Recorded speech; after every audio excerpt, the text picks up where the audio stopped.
ఈ ఆలయాలన్నింటికి వ్యవస్థాపకులు అయినటువంటి మా గురుస్వామి గారు ఎస్ఎల్ కనకరాజు గారు ఒకసారి యాత్ర వెళ్ళే టైంలో కోయంబత్తూరు వెళ్ళడం జరిగింది.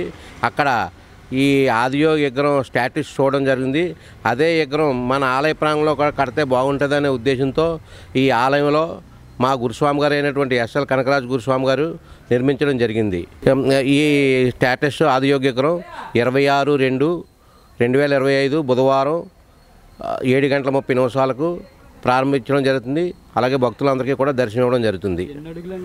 ఇది 60 అడుగులు ఎత్తు, 100 అడుగులు ఎడల్పు ఈ విగ్రహం నిర్మించడం జరిగింది. మా గురుస్వామి గారు అయినటువంటి ఎస్ఎల్ కనకరాజు గారు.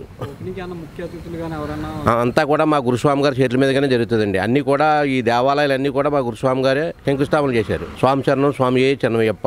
తెలుగు రాష్ట్రాల్లో అతిపెద్ద ఆదియోగి విగ్రహం ద్వారపూడిలో నిర్మాణం ఈ నెల 26న ప్రారంభం. ఆంధ్ర శబరిమలగా ప్రసిద్ధిగాంచిన ద్వారపూడి అయ్యప్ప స్వామి ఆలయం వద్ద ఆంధ్ర తెలంగాణ రాష్ట్రాల్లోనే అతిపెద్ద ఆదియోగి విగ్రహాన్ని నిర్మించారు. 60 అడుగుల ఎత్తు, 100 అడుగుల వెడల్పుతో ఈ విగ్రహాన్ని అద్భుతంగా తీర్చిదిద్దారు. మహాశివరాత్రి రోజున అనగా ఈ నెల 26న ఈ విగ్రహాన్ని ప్రారంభించనున్నారు.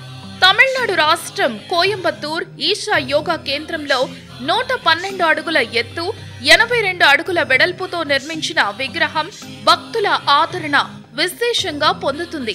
ఆ విగ్రహం రూపంలోనే ద్వారపూడి బిక్కవోలు మండలం కొమరిపాలెంకు చెందిన శిల్పి పెద్ద రాఘవ బృందం 10 నెలల పాటు శ్రమించి ఈ విగ్రహాన్ని రూపొందించారు.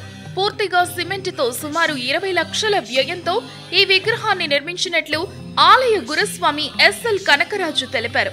ఇప్పటికే ద్వారపూడి అయ్యప్ప స్వామి ఆలయ ప్రాంగణంలో అరుదైన శివాలయం, వెంకటేశ్వర స్వామి ఆలయాలతో పాటు 10ల సంఖ్యలో ఆలయాలు రూపుదిద్దుకున్నాయి.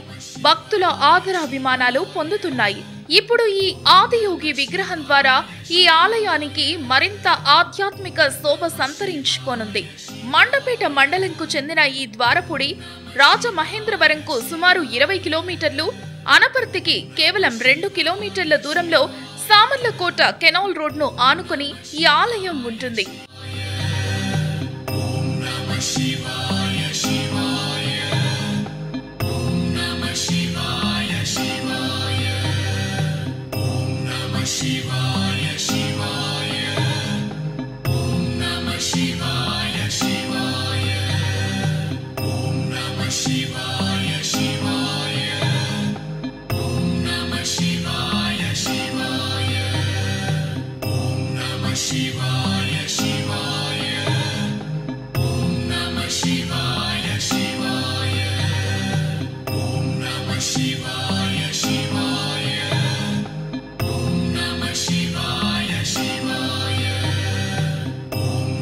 Shiva.